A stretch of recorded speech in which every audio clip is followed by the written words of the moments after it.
Hare Hare. This is the story of Lord Balaram, part 1. Balaram is the 8th avatar of the 10 avatars of Vishnu. So once upon a time, Chakshusha Manu, a Manu is a manager of the universe. Lord Brahma is the creator. Then there is a Manu with different names. This particular Manu, his name was Chakshusha. Chakshusha Manu, he wanted a very special child. So he performed a yajna in order to get a wonderful, special, powerful, intelligent child. He was granted such. The result of the yajna was that he was given a daughter, was born in his family. Her name was Jyotishmati. Jyotishmati was a very, very powerful, headstrong girl. When she was ready and wanted to get married, her father, Chakshusha Manu, said to her, he said, "My dear daughter, Jyotishmati, I know you want to get married. There are many, many devas, many, many demigods and sages in this universe who would make a suitable husband for you. Who would you like to marry?" And Jyotishmati, she said, "I'm only interested in marrying the most powerful person in the universe. The most powerful person there is," she said. Chakshusha Manu says, "Well, that's a good aspiration, good desire.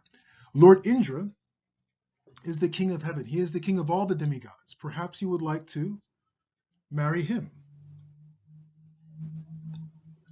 Jyotishmati told her father, "Maybe, but I have some questions first." So Chakshusha Manu and Jyotishmati went to Indra. And Jyotishmati asked Indra, she said, "My dear Indra, I hear that you are the king of heaven, the king of all the devas, and are the most powerful person in the universe. Is this correct?" Lord Indra, obviously proud, he wanted to say yes, but truthfully, he wanted to be truthful as well. He said, "Well, actually, yes, I am quite powerful. One of my responsibilities is to manage the weather, the clouds. But Vayu, the god of wind, he is more powerful because he can blow the clouds and the weather patterns any which way that is beyond my control. So in a way, he is more powerful than I am." So Jyotishmati told her father, "Let's go talk to Vayu." They went to Vayu. And Jyotishmati, she asked Vayu, "My dear Vayu, Dev, Indra told me that you're more powerful than he is. I am looking for a husband that will be or is the most powerful personality. Are you that person?" Vayu also, he became proud. He also wanted to marry Jyotishmati, but he was a little upset. He did not like her tone. But he was going to answer truthfully, so he said,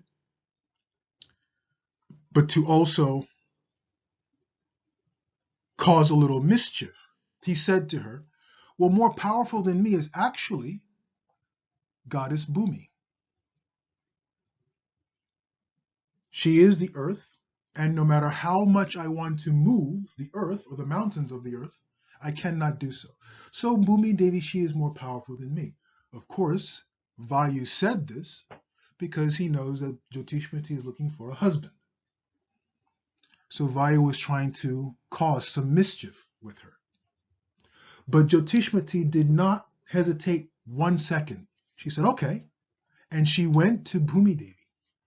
And she said, "My dear Bhumi Devi, I'm looking for a husband, and I want my husband to be the most powerful person in the universe. Is that you? Vayu told me it was you. Is that you?" Bhumi Devi, she understood Vayu's mischievous nature, but she also wanted to help Jyotishmati. So truthfully, she said, yes, there is a person who is the most powerful entity. And this person, this personality is Anantashesha. Jyotishmati, who is this Anantashesha? And Bhumi Devi describes, says, Anantashesha is the spiritual snake that Lord Vishnu lies upon with Lakshmi Devi. Lord Vishnu is the heaviest of all heavy things. To be able to carry Lord Vishnu and to support Lord Vishnu, you have to be the most strong personality. Not only that, but Anantashesh is the energy by which all of the planets in the universe are held in orbit. They're held in orbit by the power of Anantashesh. So it is described that Mother Earth is actually resting on the hoods of the Anantashesh serpent. His energy is supporting the planets in orbit. So Bhumi Devi said, naturally, Anantashesh, who supports me, is more powerful than I. Not only that, he supports Vishnu. So he is the most powerful personality. Chakshushamanu was not here for this conversation. Jyotishmati, she went back home to her father and said, my dear Chakshushamanu, I found the person I want to marry. Chakshushamanu was overjoyed. Who is it? Who is it? He was asking. Anantashesh. And Chakshushamanu, while he was very happy to know that his daughter had found someone that she would want to marry, Anantashesh is beyond any person's wildest dreams in terms of marrying. Chakshushamanu did not want to upset his daughter. He did not want to be the one to disappoint her. So he said, I cannot arrange for this. Let's go to Lord Brahma. Lord Brahma can arrange for such a union, for such a marriage. But Chakshushamanu did not think it was possible. But anyways, he went with his daughter Jyotishmati to Brahmaloka. And Chakshushamanu said, my dear Lord Brahma, please, my daughter has found the person she wants to marry. We need your blessings. He didn't say who it was. He simply asked for blessings. Because by asking for blessings, before saying who the person was, then Brahma is now obligated to try to make it happen. So Chakshushamanu said, please give her your blessings so that she can be married to the person she wants. And Lord Brahma said, so be it. And then he asked, my dear Jyotishmati, who is this person you would like to marry? And she said, I would like to marry Anantashesh. Lord Brahma became upset. Do you know who Anantashesh is? Why are you coming for asking for blessings to marry Anantashesh? Anantashesh is not, people don't marry Anantashesh. That's not what he does.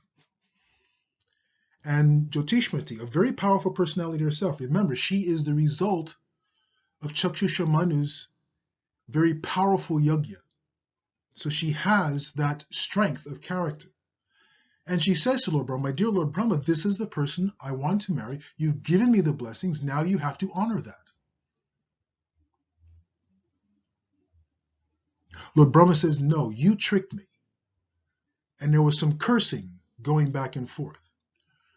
The curse that Lord Brahma gave to Jyotishmati, he says that because you tricked me, you will not marry Anantashesh. He will not be your husband. Chakshushamanu jumped in. He says, my dear Lord Brahma, please, it is as much my fault as hers. Don't curse her, particularly in this manner. And Chakshushamanu calmed down Lord Brahma and Jyotishmati.